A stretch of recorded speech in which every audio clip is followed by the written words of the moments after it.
እስቲ ወደ መካከለኛው ዘመን እንግሊዝ እንጓዝ። በአንድ ዕጣ ፈንታ ቀን አራት የተለያዩ ሕይወቶች እንዴት በማይነጣጠል ሁኔታ እንደሚተሳሰሩ እናያለን።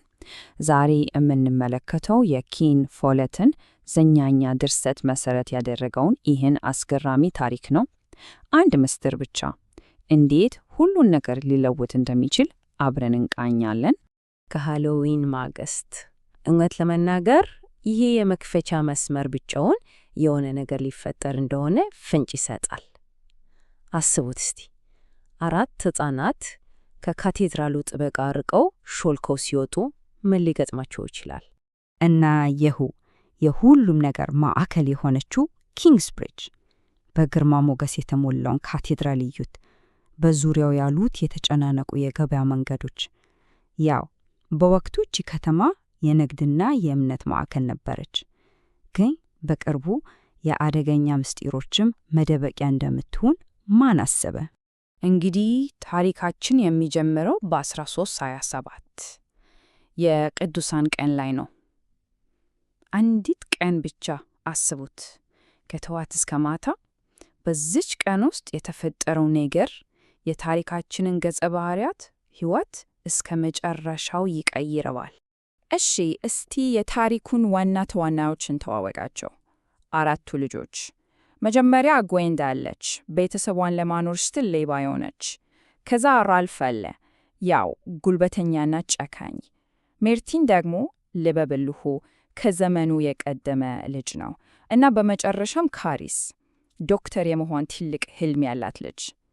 እነዚህ አራት ልጆች ዕጣ ፈንታቸው ሊተሳሰር መሆኑን በወቅቱ ፈጽሞ አያውቁም ነበር።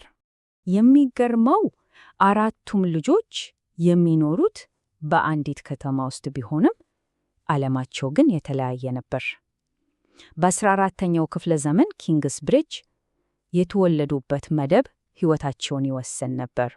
እስቲ ልዩነቱን እኔ በአንድ በኩል የግዌንዳ ቤተሰብ አለ፣ በረሃብ አፋፍ ላይ የሚኖሩ ህልውናቸው በስርቆት ላይ የተመሰረተ።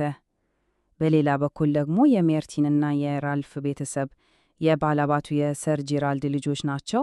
ምንም እንኳን የባላባትነት ክብራቸው በዕዳ እየተሸረሸረ ቢመጣ ማለት ነው። አንዱ ለመኖር ይሰርቃል፣ ሌላው ክብሩን ለማዳን ይታገላል። ይህንን አስቡት። የ8 ዓመት ልጅ የሆነችው ግዌንዳ ትልቅ ኃላፊነት ተጥሎባታል። የሰር ጄራልድን የገንዘብ ከረጢት መስረቅ ለሷ የስርቆት የሕይወት እና የሞት ጉዳይ ነበር። ቤተሰቧ ክረምቱን በልቶ እንዲያድር ወይም በረሃብ እንዲያልቅ የሚወስነው ይህ ድርጊቷ ነበር። በሰር ጄራልድ ቤት ውስጥም ቢሆን ሰላም የለም። የባላባትነት ክብሩ እና የቤተሰቡ የወደፊት ሕይወት በከባድ ዕዳ ስር ወድቆ ነበር። ይህም ከኃያሉ የሺሪንግ መስፍን ጋር ፊት ለፊት እንዲጋፈጥ አስገድዶታል። እናም ከተማዋ በበዓል ስትዋከብ እነዚህ አራት ልጆች እያንዳንዳቸው በራሳቸው ምክንያት ከወላጆቻቸው ዓይን ሰወር ብለው ወደ ጫካው ያመራሉ። ወደ ተከለከሉት ቦታ፣ መንገዶቻቸው የሚቆራረጡበት እና ሕይወታቸው ለዘላለም የሚለወጥበት ቦታ ማለት ነው። ሁሉም ነገር እንዴት እንደተያያዘ ተመልከቱ። በቤተ ክርስቲያን ውስጥ የነበረ አጋጣሚ፣ ከዚያም አንድ ድፍረት የተሞላበት ውሳኔ፣ አንድ የጠፋ ውሻ። እያንዳንዱ ትንሽ ክስተት ልክ እንደ ሰንሰለት ሆኖ አራቱንም ልጆች ወደ ጫካው መሃል እየሳባቸው ነበር፣ ወደ ማይቀራው ገጠመኛቸው። በወንድማማቹ በሜርቲን እና በራልፍ መካከል ያለው ፍቅር ሁሌም የጦፈ ነበር። ራልፍ በቀስት ወርወራ ያለው ተፈጥሯዊ ችሎታ በቅናት የተሞላ ነበር። እናም ብዙም ሳይቆይ ይህ ችሎታ ወደ ገዳይ መሳሪያነት ተቀየረ እና በቅጽበት የልጆቹ ጨዋታ ተሰበረ። ራልፍ በቀስቱ የግዌንዳን ምስኪን ውሻ ሲገድለው፣ ይህ የጭካኔ ድርጊት ገና ሊመጣ ላለው እውነተኛ እና ደም አፋሳሽ ግጭት መቅደም ነበር። በድንገት ጫካው በፈረሶች ግርግር እና በበረዝ ጩኸት ተናወጠ። አንድ ባላባት በሁለት ወታደሮች እየተሳደደ ወደ ጫካው ገባ። ይህ ግን ተራ ማሳደድ አልነበረም፣ የሕይወት እና የሞት ሽኩቻ ነበር። ልጆቹም የዚህ ሁሉ መሃል ላይ ነበሩ። ጩኸቱ ሲያበቃ ጫካው ጸጥ አለ። እናም በቅጠሎቹ መካከል የግጭቱ አስከፊ ውጤት ይታያል። 2 የንግሥቲቱ ወታደሮች ሕይወታቸው አልፏል። ልጆቹ የሁለት ሰዎች ሞት ተመለከተዋል። ይህን እንዴት ይርሱታል? ውጊያው አልቋል። ነገር ግን እንቆቅልሹ ገና እየጀመረ ነው። በሕይወት የተረፈው ቆስሎ ባላባት ማን ነው? ከሁለት ሰዎች ሞት በላይ ዋጋ ያለው ምን አይነት ምስጢር ይዞ ነበር? የቆሰለው ባላባት ቶማስ አንድ የመጨረሻ ተስፋ ነበረው። ኪንግስብሪጅ ገዳም በዚያ ዘመን ቤተ ክርስቲያን ሳንክቹዋሪ ወይም መጠጊያ ትሰጥ ነበር። ይህም ማለት ከምድራዊ ሕግ እና ከበቀል ጠበቃ የሚሰጥ ቅዱስ መሸሸጊያ ነበር ማለት ነው። ቶማስ ሕይወቱን ለማትረፍ እየሮጠ ነበር። ነገር ግን ባላባቱ ወደ ገዳሙ ከመግባቱ በፊት አንድ የመጨረሻ ተግባር ፈጸመ። ደብዳቤውን ለሜርቲን ሰጥተው እንዲቀብረው አዘዘው። በዚህ ጸጥታ እና ውጥረት በሞላበት ቅጽበት የአንድ ወጣት ልጅ ትከሻ ላይ ገዳይ ምስጢር ተጫነ። እናም ጥያቄው ይቀራል። ሁለት ሰዎችን ያስገደለ እና አንድን ባላባት ወደ ስደት የዳረገው ምስጢር ምንድን ነው?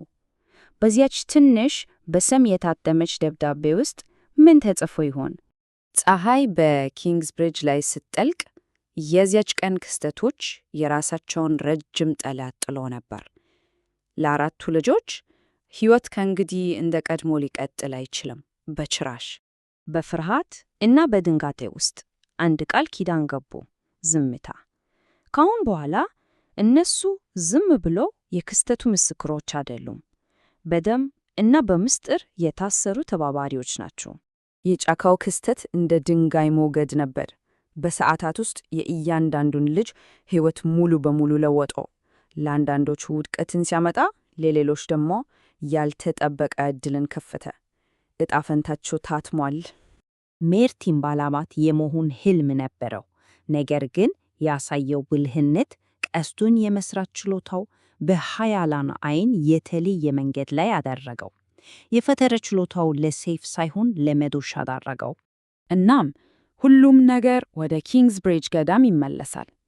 ለቶማስ መጠጊያ፣ ለሰር ጄራልድ ቤተሰብ ምጽዋት ቤት እና ለአራቱ ልጆች ደግሞ ሕይወታቸው የሚቀጥልበት መድረክ ነው። ይህ የተቀደሰ ቦታ ብዙም ሳይቆይ በምስጢራቸው እና በምኞታቸው ይናጣል። ስለዚህ 4 ልጆች፣ አንድ ገዳይ ምስጢር እና ከፊታቸው የተዘረጋ ማለቂያ የሌለው የሚመስል ዓለም። በጫካ ውስጥ የተፈጠረው ነገር ፍቅራቸውን፣ ታማኝነታቸውንና ሕልውናቸውን እንዴት ይቀርጸው ይሆን? ይህ ገና የረጅም ታሪካቸው መጀመሪያ ነው።